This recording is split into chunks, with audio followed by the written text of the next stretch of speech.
Hey everybody, welcome to Podcast on Fifth Avenue, your new locale for all things Penguins and hockey-related Pittsburgh stuff. I'm Jordan, along with Taylor and Jenna, and we just kind of want to introduce ourselves and talk about who we are and what we're going to be doing with this podcast. So Taylor, why don't you tell us a little bit about yourself? Yeah, so our podcast is on the DK Pittsburgh Sports podcasting network. I'm one of the Penguins writers for DK Pittsburgh Sports, along with Dave Molinari. I've been working here since December of 2015. I've been covering the Penguins full-time a little over, I'm going to say 2 years now. Timeline's messy, but I like, covering the Penguins and then especially focusing on the prospects. I do like a lot of Wilkes-Barre stuff, the guys in Europe and juniors in college and stuff like that. So we're going to be able to talk about like some good prospect stuff here too. That's exciting. Jenna, what about you?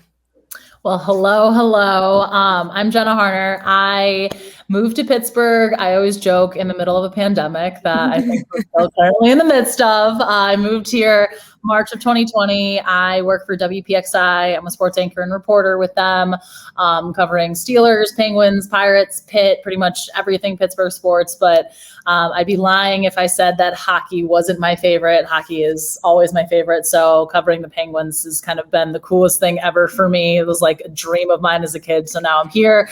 I'm pinching myself that I'm doing it. So do a lot of reporting on the Penguins with WPXI, kind of alongside Taylor. They're our partners with DK Pittsburgh Sports. So I'm just excited to be here with you guys. And, we get to talk some hockey. What's better than that? Yeah. Literally nothing. Yep. That's correct. So my name is Jordan DeFigio. I have the least experience out of the three of us, and I grew up in Pittsburgh, grew up a Pittsburgh sports fan, and hockey has my heart as well.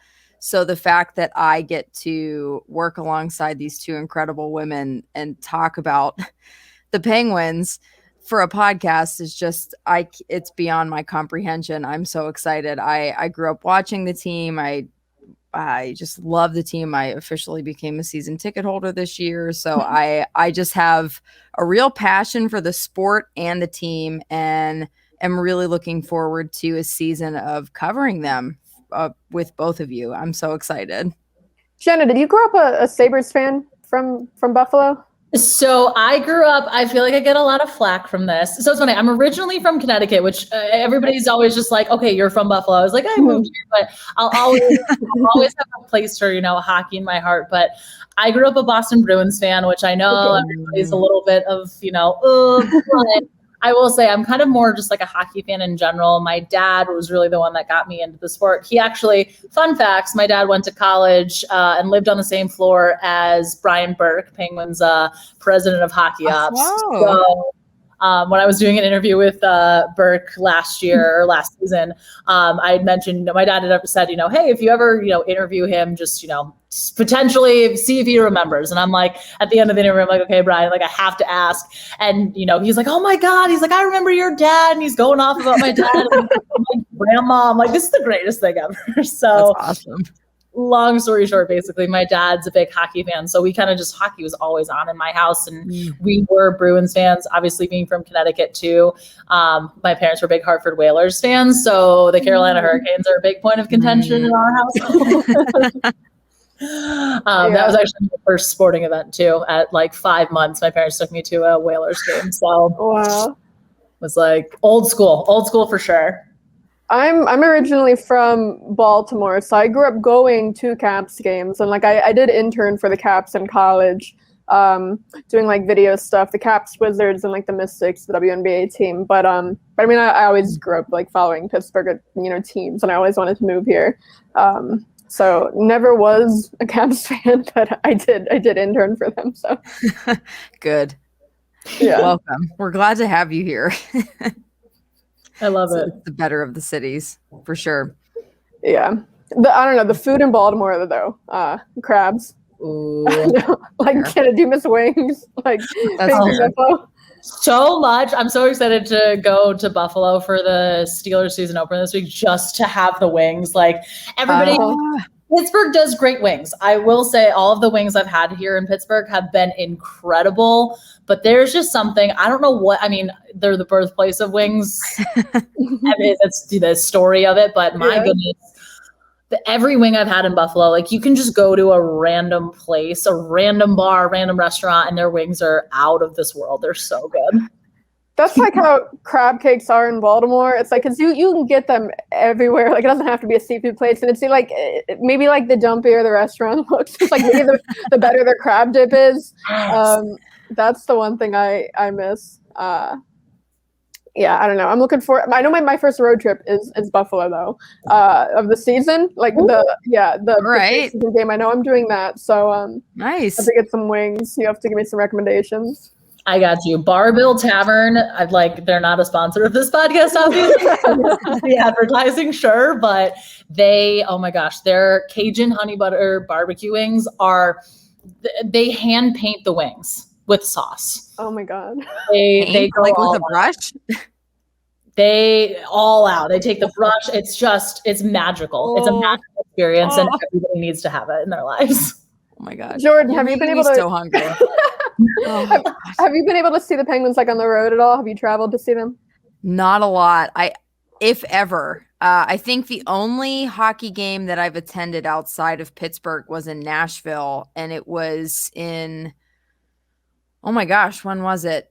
It would have been 2016. I think they played the St. Louis Blues, and it was very, very lightly attended because that was before people in Nashville knew that hockey existed there. But that's its own thing. So I haven't really traveled much to watch the Penguins because I've either been in Nashville or been here.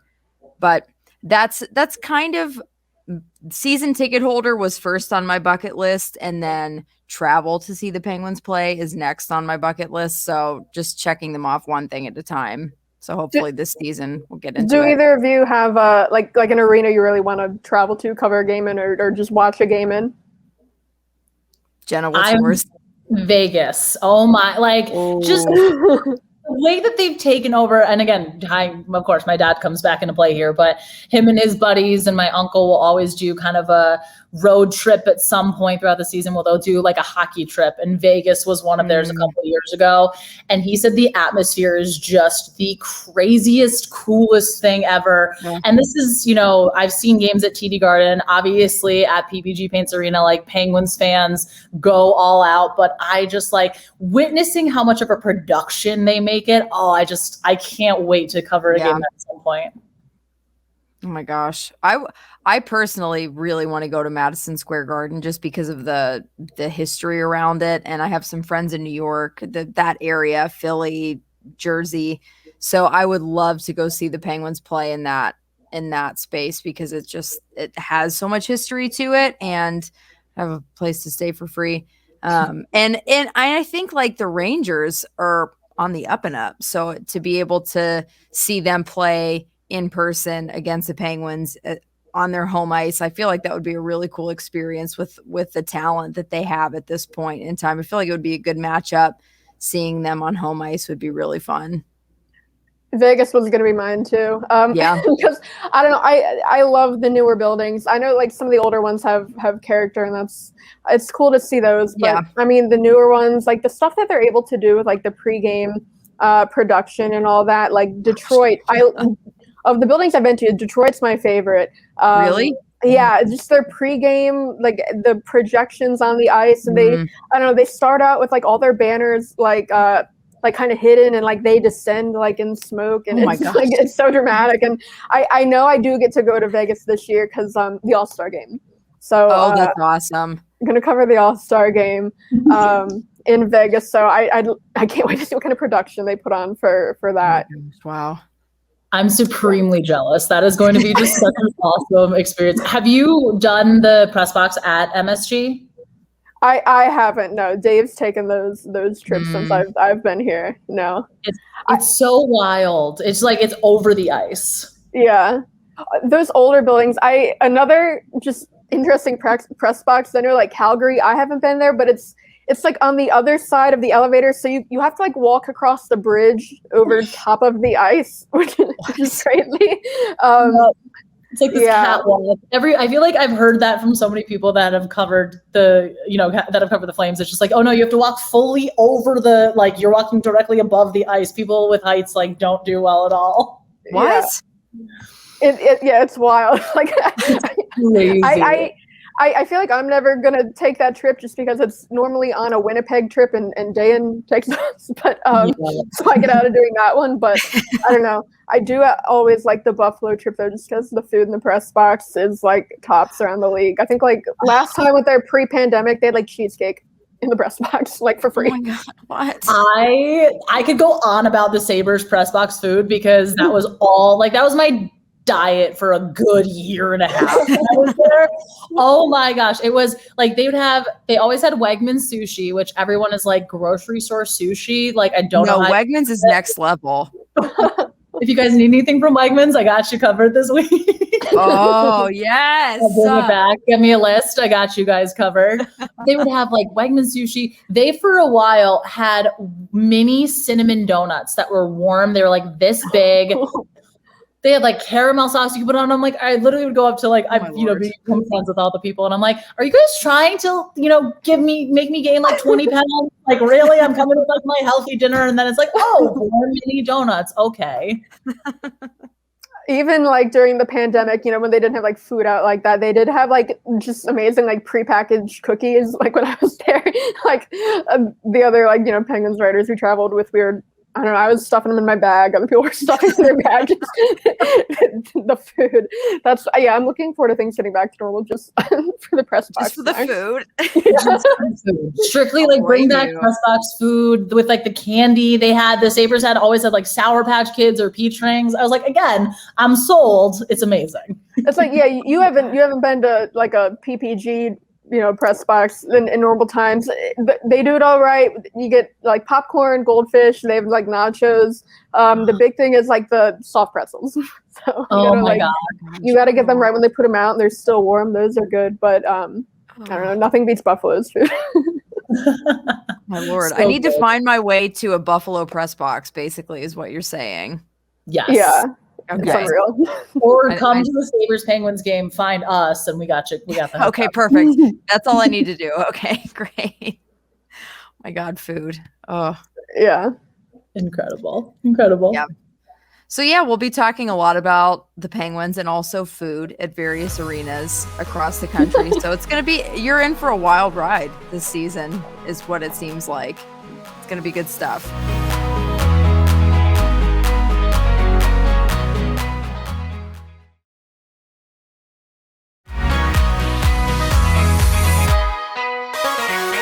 We are back. So one of the most noteworthy events to happen this offseason was the addition of the Seattle Kraken to the NHL. So there was an expansion draft and the Penguins lost some players, unfortunately more than one, as a casualty of said expansion draft. So let's go into the details of that, because the way that the Penguins handled it was interesting with the Jared McCann trade and the Brandon Tan, the way that they handled it was curious. So I just want to hear your thoughts on all of that. Taylor, what do you think? What was that? Yeah, I mean, part of it is the salary cap and managing that. If they would have stuck to just losing one guy in the expansion draft and would have had to keep maybe McCann's salary, that would have been tight. I mean, because even right now, I think they're $100,000 from the salary cap. I don't know. I still think maybe you could have kept one of them and then just gone without signing, Heinen, McGinn, and let one of the young guys come up and take, their spot instead, for $900,000 or whatever kind of contract they're on. I mean, but those are two really big losses. I don't know. I think when I was putting together my mock, lists and draft and all, it always came down to which one of those two I would protect. I would have left Carter exposed. I don't think they would have taken Carter, just because if you look at the way, Seattle, they built their roster, it doesn't look like they're going to be contenders this coming season like Vegas did. They kind of set themselves up more for the future. you saw, I think after the expansion draft, they had like $30 million in cap space. Like they weren't maybe taking the best guys they possibly could, and they were thinking more about the future. So I think, keeping that in mind, I don't think they would have taken Jeff Carter, 36 years old, if you would have left him exposed. So I think maybe the Penguins could have handled it better, exposed Carter, protect one of Tanev or McCann. I don't know, but Hollander, who they got back for McCann in the trade, really, they were so depleted with like forward prospects other than like Poulin and Legray. Really, I mean, there are a couple of other exciting ones like Puustinen, Bjorkquist, Bellerive, but Hollander, that's a huge get, especially given the Penguins' shallow prospect pool. I think it was just so interesting too with the fact that they didn't leave Carter exposed, because I think that clearly shows how much they value him and how much I think they're really going to need him to be that second line center, with the fact that Malkin's going to be out, at least we don't know entirely, but seemingly he's going to miss the start of training camp. I just kind of feel like I'm anticipating him being out a little bit longer. And starting the season with Carter at that second line position. Granted, we haven't really heard an update from the Penguins in a while, so he could be making really good progress. We don't entirely know, but I think that kind of showed how much they valued Carter. But it was just so interesting to me too, the way that it all worked out, because especially with Brandon Tanev and the way that Seattle built their team, I think Seattle just like Brandon Tanev fits that identity so well. It's just kind of like almost too perfect in that sense. And it's funny, I actually have a friend from Seattle who had texted me when they announced the Kraken. He was like, all right, put the expansion draft on your calendar. I'm going to need you to help me pick whose jersey I get. He's diving all into hockey, which I'm like, I love that. Honestly, it's fun. You're welcome. We're bringing you into the world. But as soon as Tanev's name kind of was out there, and as soon as it kind of became official, I texted him immediately. I was like, all right, I got your guy. Like there's no questions about it. He's like, tell me about him. I was describing Tanev's style of play, how he's kind of like a scrappy bottom six guy.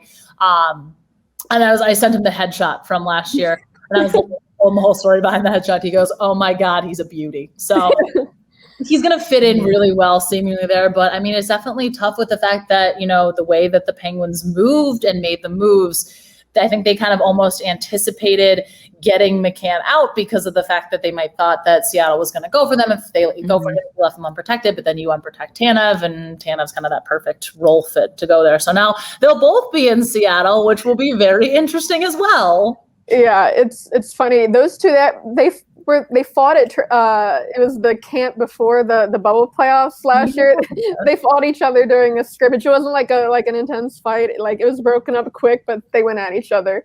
And almost a year to the day later, they're both Kraken. But but actually, what you were saying about Malkin, I did ask Hextall, it was like the day after the expansion draft, if the decision to protect four centers, if the centers they did it, if Malkin's status had affected that, and he said yeah, that was a factor here, so they're being especially careful there. But yeah, Tanev, he's gonna be a fan favorite there. I remember when they introduced the team and the crowd, he already had them going.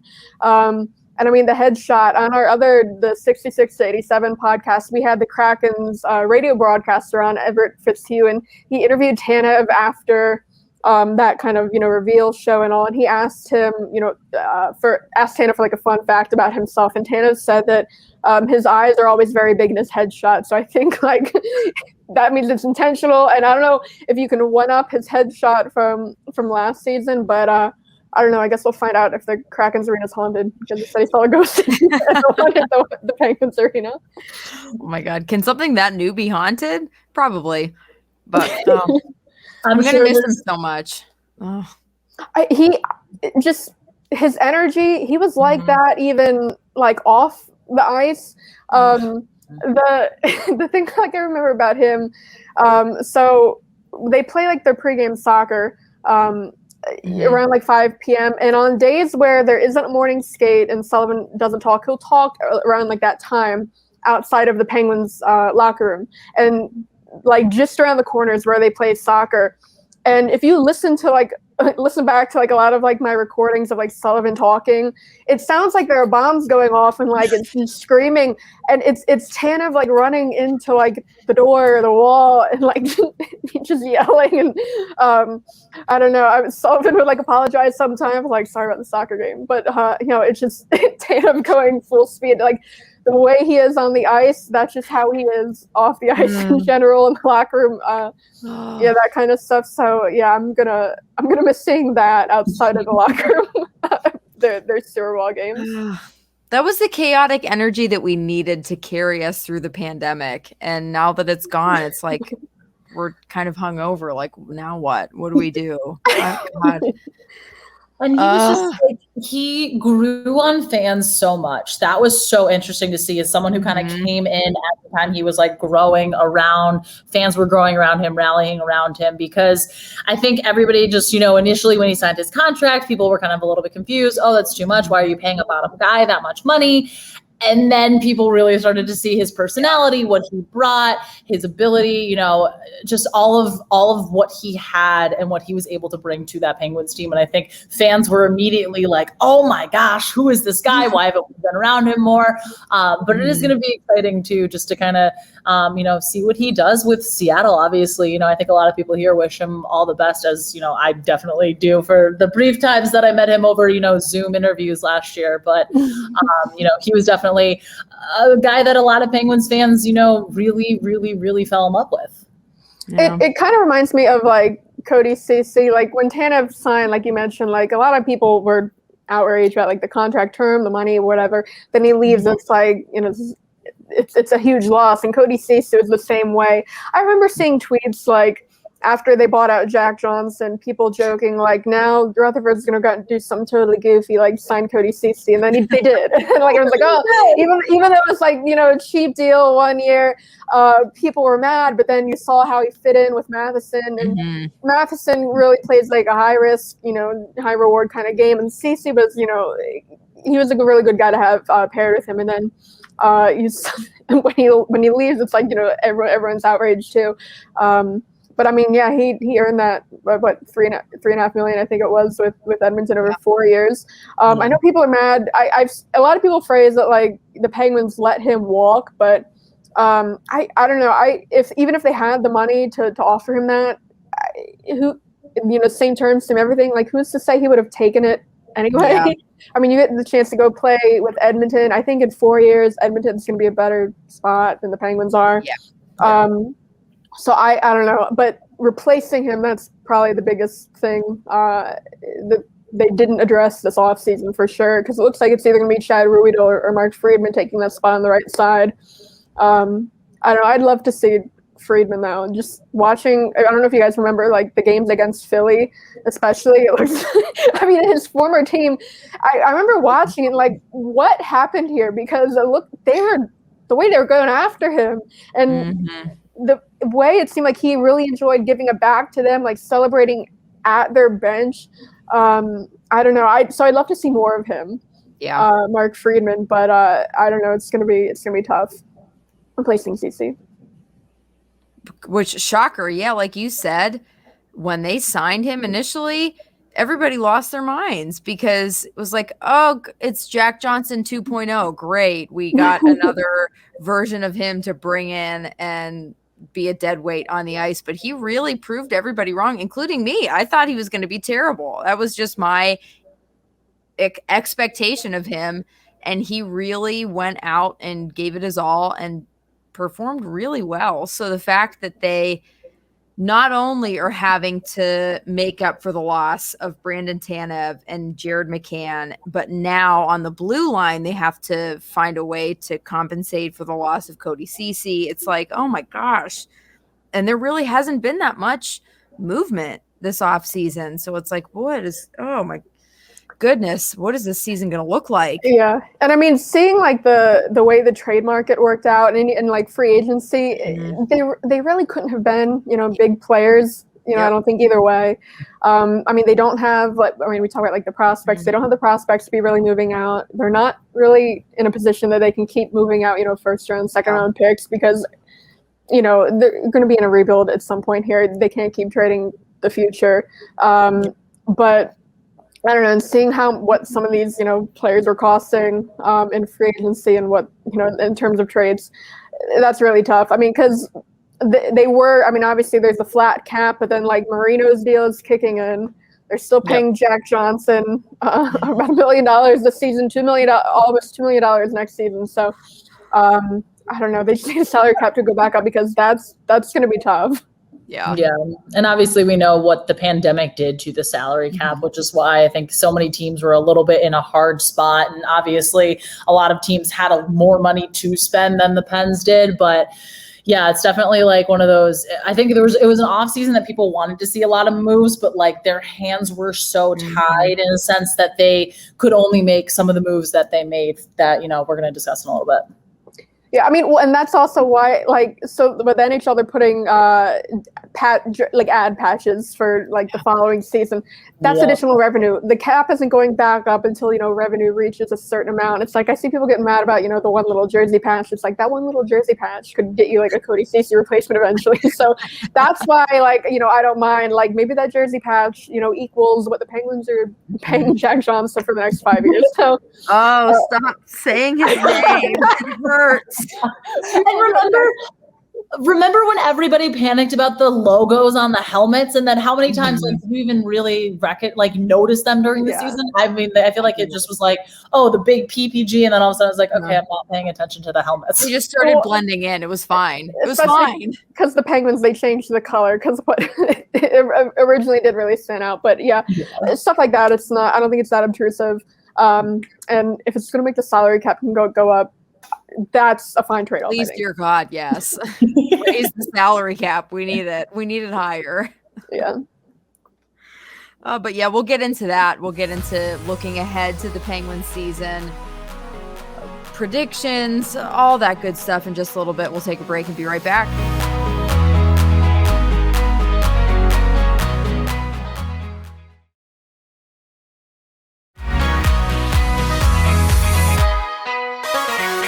And we are back, and we're just a little over a month away from the start of the regular season now, which is crazy to think about. But it's going to look a lot different than last year. And even though the regular season started in January, I think we got used to it. At least I did. The multiple games against the same team in a week, and just playing the same 7 teams over and over and over again. So there's going to be a lot of change that kind of reverts us back to the way things were before, but feels really different. And the Penguins look a lot different this year. And we're approaching, as people like to very generously remind us all the time, the end of the Crosby, Malkin, Letang era. So this is an interesting season. So let's talk about what is there to look forward to in this season? Taylor, what are you anticipating this coming season? Yeah, I don't know. This might be the year the playoff streak ends. Just looking at, a lot of the Metro teams got a lot better.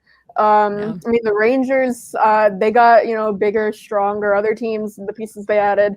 I don't know. Carolina, I thought maybe might have taken a step back, but then, they go out and get Kotkaniemi, and I mean, they took a step back in goal, losing Nedeljkovic, but a lot of teams around the division, it's going to be a tough division.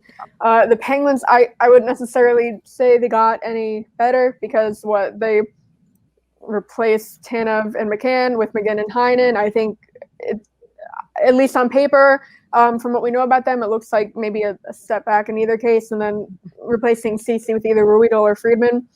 That's a step back. Again, there's still time before the season, and they could make moves during the season. So I don't know. This is probably some of the roster they're going to finish next season with. So I don't know. It's going to be at least an exciting. It's going to be a tight division race. But as far as what to look forward to, I mean, I'm big into the prospects, and especially with Malkin being out and there being some spots up for grabs. In the bottom 6, guys like Poulin, Legare, Bjorkquist, Bellerive could make their NHL debuts, and they're the future right now. Hollander too. So just seeing if they come up and how they might fit in. I mean, that could give you a reason to be, look forward to the future beyond the Crosby-Malkin era. Yeah. I think with the additions of Brock McGinn and Dan Heinen, I mean, Heinen with the Bruins, when they made their Stanley Cup run back in 2019, I'm doing math in my head, when it was against the Blues. I'm like, what year are we in? Yeah. But when they made that run, he was kind of a big part of that. And he was really kind of a contributing factor. He was kind of one of those bottom line guys that you really could count on to get one of those greasy goals when you needed it to, which I thought was kind of fantastic. And if he can kind of get back to that, I think there is a lot of upside to him. Is he going to get back to that? I think that's kind of a big question. And under the radar, I really do kind of like what Brock McGinn brings. I think he is going to be a little bit of a physical presence that the Penguins need. Is he going to be the guy that every single night goes out there and fights everybody? No. And we also know that that's not really the Penguins thing, even though we've heard from Brian Burke say that kind of is where they want to trend towards. I'm also, I mean, just kind of a little bit bigger picture too, looking at the relationship and the dynamic we're going to see between Ron Hextall and Brian Burke and how they're going to work together and potentially what moves they're going to make throughout the season. I think that, at least in my mind, it seems Hextall is very calculated with what he does. We saw how he kind of built the system up in Philly. But I think Brian Burke can make a little bit more of those, can be kind of that push for a little bit more, I don't entirely want to say an aggressive move, but like more than just a calculated move, something along those lines. So I think we might see kind of some intriguing moves kind of throughout the season. I'm going to be very impressed to see that. I mean, I'd love to see P.O. Joseph get more regular, time. Yep. And we're talking about what moves could be coming. So you don't want to shift, a left-handed guy over to the right side. I think they want to kind of keep that balance. So maybe someone like Pettersson or Matheson, if they can move one of them out, open up a spot, open up, salary cap space for maybe future moves, but then also open up a spot on the left side for P.O. because I mean, I watched every single one of his games in Wilkes-Barre after he got sent down, and he really started hitting more. He was more physical, which is something, he's a, slender guy, really something we didn't see from him a whole lot at the NHL level. But yeah, you saw a lot of it down there. I asked, JD Forrest, the head coach down there, is that something that maybe they talked about with him? And he said no. But he thinks why we're noticing it more is because P.O. has gotten stronger, over the course of the season. So he's able to finish a lot more of his hits. I talked to P.O. about that too, about, and he said he personally made it a point to increase his physicality. He said, might as well try it out in the AHL, see how it goes. I think he said, I know I'm not going to hurt anyone, but I can at least knock him off the puck. And just another off season in the gym for him, I think will be good. I know like the last 2 off seasons each, he's maybe added around like 10, 15 pounds, which, is big. I think he's like 185. So, I mean, if he can, keep adding muscle, he's not that slender, anymore. If he can add another, 10 pounds over the summer. So someone like him getting more regular time, that's something I think you'd look forward to. Yeah. And I think the NHL experience. Oh, sorry, Jordan, go ahead. No, go ahead. You go. I was just going to say a quick little tangent. I think the NHL experience, the way that he got it last year, I think that was kind of super beneficial to his development because he was thrown in a little bit in the sense where it was like, all right, we don't have anybody left. You're going to go. But sometimes that's almost the best way to learn. And I think the short time he was up with the Penguins, really got that experience and then was able to take it back to the AHL and say, okay, this is what I need to work on. This is what I need to hone in on and focus. And I think that really is going to help his development, especially coming in next year. If he's kind of called up to the task again and brought back up, it's all right. Here's where you're going to fit in. Here's, he has that not a full year, but he has NHL experience to lean on and say, okay, this is where I faltered last year. This is what I did really well. How can I build upon both of those things? Yeah, for sure. Because they brought him up before he was ready, but it was out of necessity. They didn't have anybody else. They were just riddled with injuries and they brought him up and he performed pretty well at first. And then his inexperience just started to, showcase itself. And that is normal. So the fact that he was able to get experience at the professional level like that and then go back down when they didn't need him anymore and work on those things and like hone in on the areas where he needed to develop his skill set and even just like his size. Cause that was the biggest complaint that I saw about him was just tiny. He's a tiny dude. And that's not always a bad thing, but when you're playing on the blue line, you do want a little bit of beef behind you. And I think that was something I was going to ask about was, do we think we're going to see him a little bit more? And if we could potentially move a contract, like if Mike Matheson honestly performed again, like Cody Ceci, way better than anybody anticipated him playing for the Penguins. So it wasn't like he was a bad deal. Like he wasn't a dud, but his contract is dead weight on the cap. It's bad. Yeah. I mean, that's why I said, Pettersson, I just think Pettersson would be easier to move. I mean, he has one fewer deal on his contract. He makes a little bit less than Matheson. And he's younger. So if you're going to be moving, to if you're going to trade, them to a rebuilding team to try to shed cap space, they probably want someone, Pettersson's age over Matheson. So I just think Pettersson would be easier to move. And I don't know, he's shown potential too. But if you can move him out, I feel like on our 66 to 87 show, I talk about trading Pettersson every week. And it's not because he's a bad player. I just think, the options they have, it's, either him or Matheson. If you're going to move a defenseman, that's probably better. I just think Pettersson would be easier. But I mean, speaking of, prospects that probably, were in the NHL before they were ready, Drew O'Connor, we really didn't see a whole lot of him at the NHL level. And when he was there, I mean, he's in a fourth line role, limited minutes. I really couldn't, even watching, all of his NHL games, I probably couldn't tell you a whole lot about him. But then when he got sent down to Wilkes-Barre, he's another one where he really stepped up. He was playing center and wing, power play, penalty kill he was on the first line. And he was great. He was just under a point per game. And something that stood out to me from watching him was his play along the boards in those tight areas. Just he was really strong on the puck and the plays he was able to make there. And when I talked to him down there about what was the message from the coaching staff when you got sent down, what do they want to see you work on? And he said it was, the wall play and stuff like that. And he said it wasn't really a point of emphasis in college.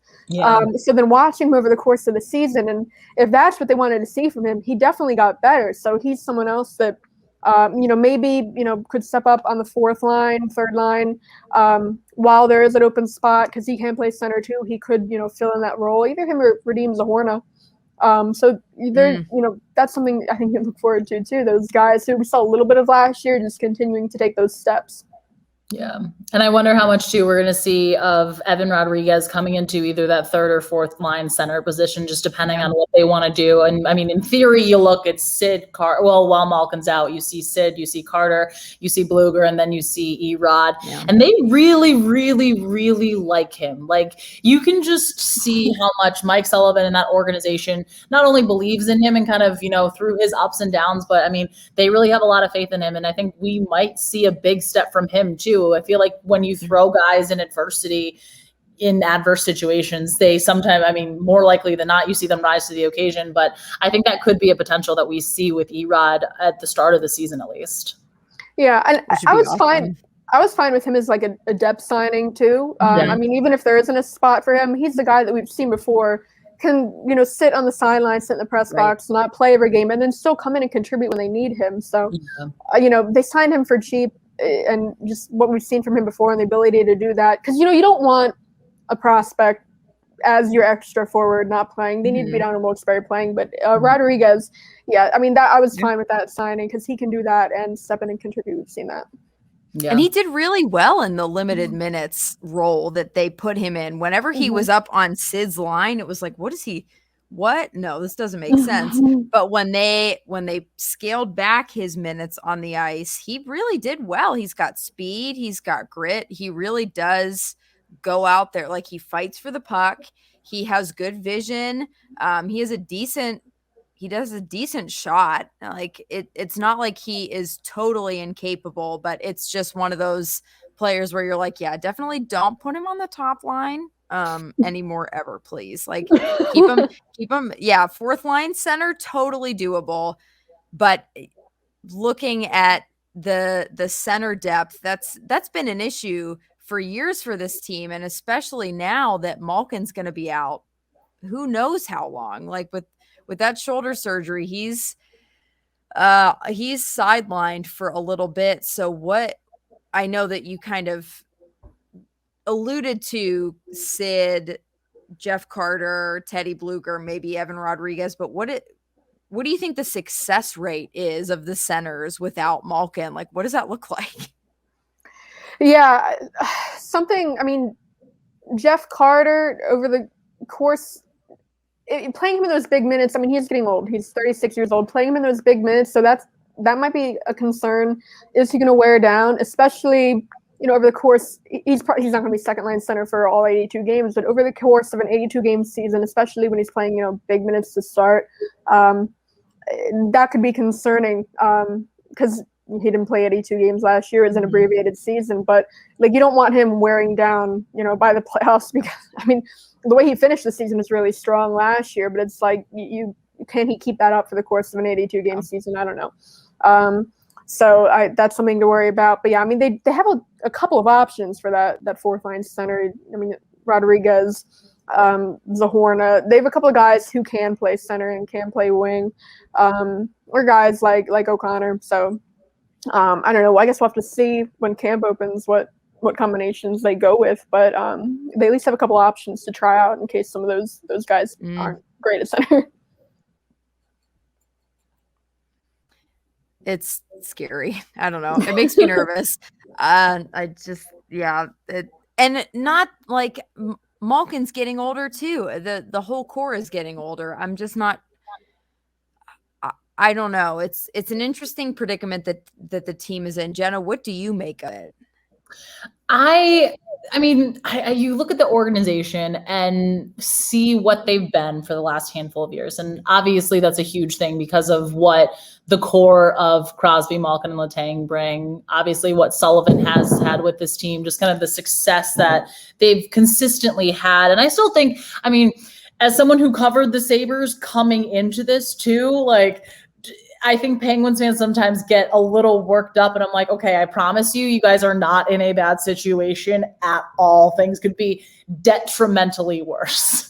And like Sabres fans will agree. Whenever I tweeted about, I think like Chris Letang was saying how much they respect the Sabres and how tough of an opponent they are. I had Sabres fans that, followed me still, and they were like, Jenna, please, like, don't lie to us. Just like, he's lying to you. I'm like, all right, guys, of course the player's not going to say that. But I think that, we see what the team does whenever Sid or Malkin is out. I think that's what's so crucial is they always seem to rise to the occasion. Sid always seems to play better when Malkin is out, and that's very hard because it's Sidney Crosby, and vice versa when Malkin does the same thing when Sid's out. So I think there will be kind of that rise to the occasion. I'm going to be really intrigued to see, like Taylor was saying, what we get from Jeff Carter, because we did get such a small sample size from him, and it was a really good sample size. I still think they're going to be competitive. We hear that all the time. I think that, they play within the system that they play so well that is kind of what leads them to success no matter. Again, look at the beginning of last season when I feel like I remember every single defenseman almost was injured. And like we were saying, they're going to P.O. Joseph, and they still managed to, have the success that they did throughout the season. So it's not going to be this fall apart season, but I think when you do move back to the Metro and you are playing teams like Carolina, like the Rangers, I don't know if the Rangers are going to kind of be incredible to start out, but I think we're going to see them grow a lot throughout the season. And again, they added a lot of talent. They added a lot of bodies, a lot of big guys. So, the teams in the Metro, obviously Washington's still really solid anytime you have Ovechkin doing what he's doing. And, I'm going to be intrigued by Philly. I think there's a lot of really good storylines, but I think that they'll still absolutely be a competitive team. They're not going to fall off the wagon completely. But like Taylor said, it might be a year where it's a really close race and they're trying to, skirt their way into the playoffs as the season ends. Yeah. It'll be interesting to see what happens. For sure. I'm mostly just excited to see the Penguins compete against more than just 7 teams. Because I felt so disconnected from the rest of the league last year. Whenever we got into the playoffs, I was like, wait, who is doing what elsewhere? Okay. I felt like I was just trying to play catch up the whole time, but now it's going to be like a better a broader picture of the NHL, and it's going to feel a little bit more normal. But I think you're right. The Penguins will stay competitive because I just don't think with Sidney Crosby on the team, they're going to not be competitive. And regardless of what happens, Sidney Crosby's still on the team. So it's one of those things where you just kind of have to like take that. I feel like that's what I'm excited about. How many seasons do we have left watching Sid? I don't know, but we have this one at least. So let's enjoy it while we have it. And I guess take the rest while we come. But as we approach the regular season, as we approach preseason and training camp, we will definitely be here for all of the coverage, all of the news, all of the updates, and all of our opinions on it. So we're looking forward to that for sure. But I'm really excited to take this plunge with you both, and we'll see what ends up happening this season with the Penguins, good or bad or mediocre. Yeah, it should be fun every Thursday. Yeah, every Thursday. Doing it. Yep, it'll be great. Well, thank you both so much. I'm just so excited to be here. And we'll see you next Thursday for another episode of Podcast on Fifth Avenue.